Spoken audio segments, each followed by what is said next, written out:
for this first part of our session, and I'll explain for those who are new to us a little bit about how we do our calibration circle. Calibration circle is our monthly get together for our expansion community. Now, expansion is a meeting we do in January. It'll be January 8th through 10 in 2026, and we've held several expansion meetings. It's really, I call it soul development. You know, it's self-development with a spiritual flavor. And so it's more of a soul development. We don't go off into religion. I don't mean to make it sound like that, and there's not any denomination attached to it. It's just really more about the fact that the people that work with me and come into my world tend to recognize there's something more going on here than just what this physical plane represents for us. And so expansion was born from that desire amongst our colleagues to get together, to grow, to learn, to expand. And Calibration Circle is a further extension of that expansion community. I know several of you have been to expansion. So we gather monthly for a 90-minute session where we feature a guest expert who covers topics, you know, like mindfulness, personal growth, leadership, a wide range of more soul development, personal development topics. For the format of this session, this first part, we will record, and then we're going to stop the recording. So the first 15 to 20 minutes or so as our guest expert shares the message that they brought to inspire and really to spark this session so that we can then go off following Katrina's remarks. We're going to go off into conversation. And typically one of us has a question, or our guest expert will start us with a question that we can kind of chew on. And that's why we turn the recording off and we really make this our place where we can be in fellowship together and community together and support one another and really learn and grow. It's a beautiful thing. I'm really glad you're here. I know it's going to be a powerful insight session. So let's get started. And we've already got your screen up, Katrina. I think you're going to help guide me on this because this is more your realm. I think if I spotlight for everyone you, then I think we just see you on the side. Did I do that right? Karen Daw is giving us the nods here. Giving us the nods, okay, because I don't see anybody else but you. But good. Just kidding. So we've got Katrina and your PowerPoint. Fabulous. Kat, I don't know how to possibly introduce you, and I don't think I really need to with this group because I'm sure everybody knows you. But what I do want to say in lieu of an introduction is you mean so much to so many in our industry and in our world. And thank you so much for being a bright light, a guiding light through just your self-directed leadership. I think the most powerful leaders are those who live by example and share their wisdom and share what they're learning openly and authentically. And you have poured so much love into our community, including the presentation that you shared with us in January at our expansion meeting. And I thought this would be a really nice add-on as we continue our conversation. So please, with that, I'm just going to turn the time over to our dear friend, Katrina Sanders. Thank you so much for being here. Oh, Vanessa, I thank you. And thank you for having me. It's amazing. I was meeting with my team earlier today. It's a little bit of a behind the kimono. That's what this whole thing is going to be about, is a behind the kimono. I was meeting with my team today, and I was just sitting in complete overwhelm because that is the era that I'm in right now, is in complete overwhelm. And I was talking to my team, and I said, okay, next month we have the American Academy of Periodontology, the American Dental Hygienists Association, and ADA SmileCon, all back to back. And there are so many things that are going on. And I had to have this moment. I stopped. Something just stopped me in my tracks and said, hold on. There was a moment in your life 8 years ago when you had just met Vanessa Emerson where that was your dream. That is what you wanted, was to be the contracted speaker to be at these three major, massive, magnificent events. And so I had that moment of pause in reflecting on the fact that there was a moment in time when I prayed for the problems I have now. And so um, I hope you all give me grace because you're catching me in a crazy era of my life currently. But the practice of self-reflection, I think, in eras in your life when so much is coming at you is even more valuable. Um, and so I, I really wanted to kind of create this opportunity, this connective tissue between what I did when we were at Expansion in January, where January also was a time where I was just in crazy, hectic mode. And Vanessa said, just get up there and talk about you and who you are and what you're going through and your challenges and your pain points. Like, just be who you are.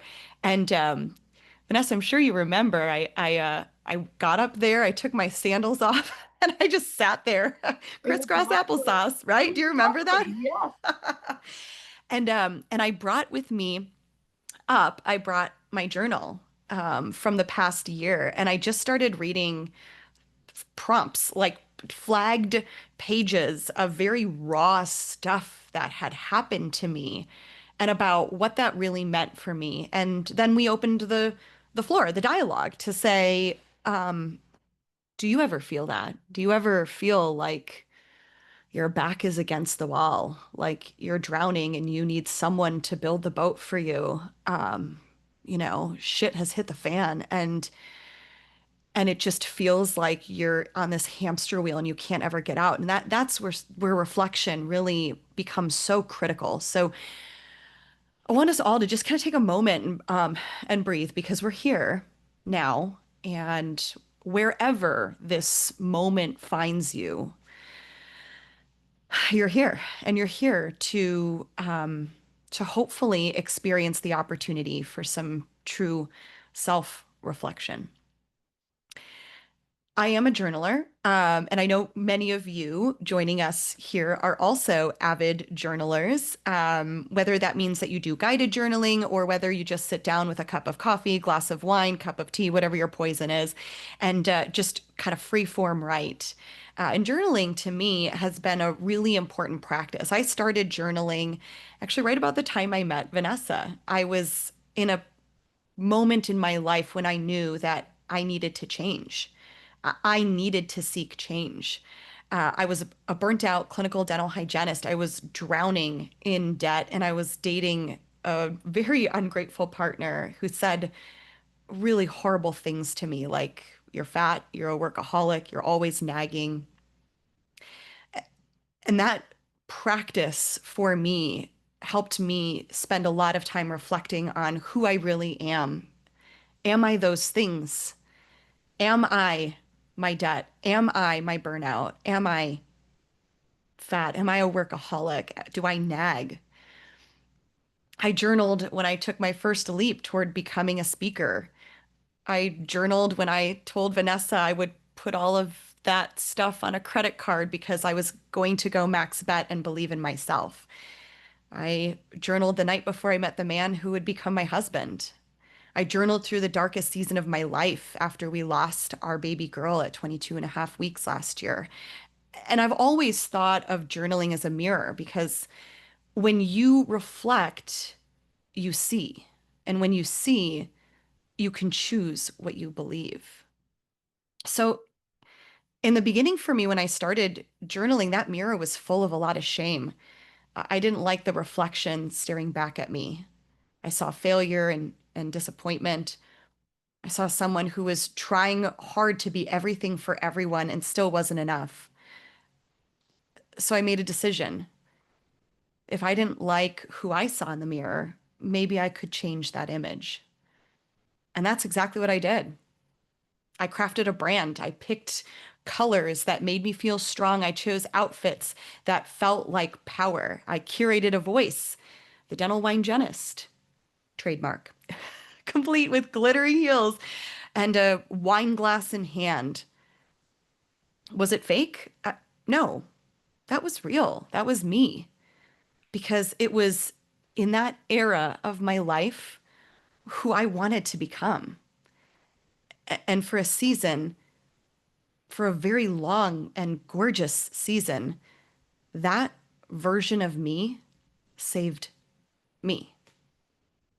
That woman on the stage, the one with the signature brand, the one who eventually broke free from the debt, paid off the credit card bills, and walked away from that dead end relationship.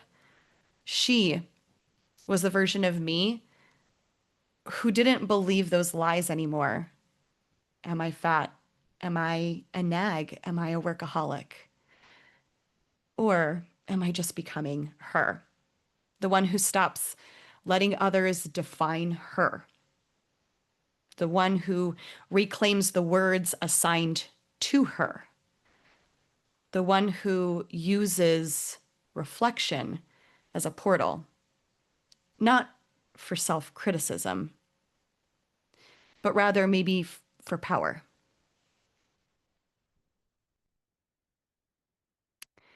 And then the fairy tale began. I fell in love, not with intensity, but with steadiness. My amazing husband proposed with a wine glass in hand. His huge Sicilian family welcomed me. We had a dream wedding in Tulum. And on our honeymoon, we got pregnant.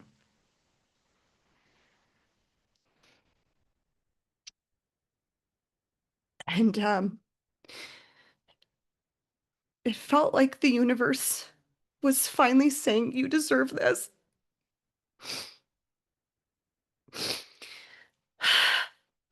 And then it all shattered. And we lost our baby girl. And it was just like that. The mirror just cracked. And that person I was looking at in the mirror, the body of that person, no longer felt like a home. And the world just felt heavy and cold and really cruel. And a huge part of it is because I didn't recognize that person who was staring back at me. So I did what I always did before, and I put on the heels and I smiled through the events and I performed the role of Katrina, the Katrina that the rest of the world expected to see. And I was pouring into others while I was completely empty. See, that's the danger sometimes of reflection. It doesn't just show us who we are. It starts to reflect what others believe about us too. I'm strong, right? I'm a leader. I can't say no. I have to honor my commitments because that's what the dental hygienist does. That is who the dental hygienist is. But here's the thing about beliefs. There are lies living inside of them. And those lies are often just mature versions of the things that we were told as kids. They sound noble now, but in many cases, they're built on shame, guilt, and survival. Eventually, I hit a point where I realized I wasn't just looking into the mirror. I was the mirror. You see, the reflection the world saw of me was the one that I chose to shine. But if I wanted peace, true inner peace, I had to stop filtering it through the beliefs that others handed to me. Because those beliefs were lies that were spoken to her, the younger me, the vulnerable me, the me who believed what others said about her. And somehow along the way, it began to define her. So I asked myself, what would it look like to stop performing? What if my own self-worth wasn't based on what I do, but who I am? What if my beliefs were mine alone? And that's when I looked back to my journal. And I reflected on this prompt that asked me to reflect on. People have said I'm too blank. But what if that's just who I am? For me, I looked at this little girl, this version of myself, and the words of the people in my life when I was a little girl came back to me. All of the things that I was too. I'm too dramatic. I'm too demanding. And the most eye-opening one for me, people have said that I'm too bossy. When I was a little girl, I was told I was bossy all the time. Now, I'm the oldest of four in my family, so I don't know if that was nature or nurture, but I was told from a very young age that I was bossy. I felt responsible for being in charge, and part of that was put on me because my mother very much expected me to be a leader to my sisters and to my brother, to always make sure that if I'm going to go out riding my bike, that I check behind me to make sure that my sister is tootling behind me, that I needed to make sure that I was being a good girl, a good big sister. And along the way, as I was growing and evolving as a young little girl in the late 80s, early 90s, that was a very common narrative that little girls were told. We were told that we were bossy instead of maybe telling me at 7 years old that I had good leadership skills. And so for so long, I carried the weight of those words of people I cared about, people I loved, family members telling me, Katrina, you're so bossy. And I started to think about how the weight of that and the label of being bossy, being a bad thing, impacted me to the point where here I am, a 40-year-old CEO of my company, where when I start bossing around team members, there's that little girl inside of me that's scared that someone is going to call her bossy like it's a bad thing. So when I advocate for myself to clients, when I advocate to myself for myself to meeting planners, when I advocate for myself, even inside of my own team, there's that layer of shame that I feel around being so bossy and telling others how it needs to be. So what if that's just who I am? And what if we remove the label of that being a bad thing? What if it's who I am? What if this becomes the thing that I get to celebrate? What if instead of me hiding behind the guilt and the shame of being a bad girl for being bossy and having an opinion, what if instead I celebrate the fact that, yes, I have leadership skills and I have a vision and I can see the way this project needs to be done. And I want to be able to collaborate with others and support them in that. What if instead of feeling like shit about being bossy, I get to step into my power? That is when I think we get to redefine who we are and become the mirror. We spend our whole lives trying to be something. Maybe the journey isn't about becoming anything new, but maybe it's about unbecoming everything that we were told we had to be, or unbecoming the things that we were told were so wrong with us, so we can actually return to ourselves. Because maybe when we stop asking the world to reflect back who we are, and we stop believing that every label that they offer us is good or bad, we realize that the mirror itself was never broken. The reflection was never the problem, that we are the mirror. And when we honor every part of ourselves, the messy, the bold, the quiet, the wild, that we don't need anymore anyone else's permission to shine. Maybe that's what this is all about.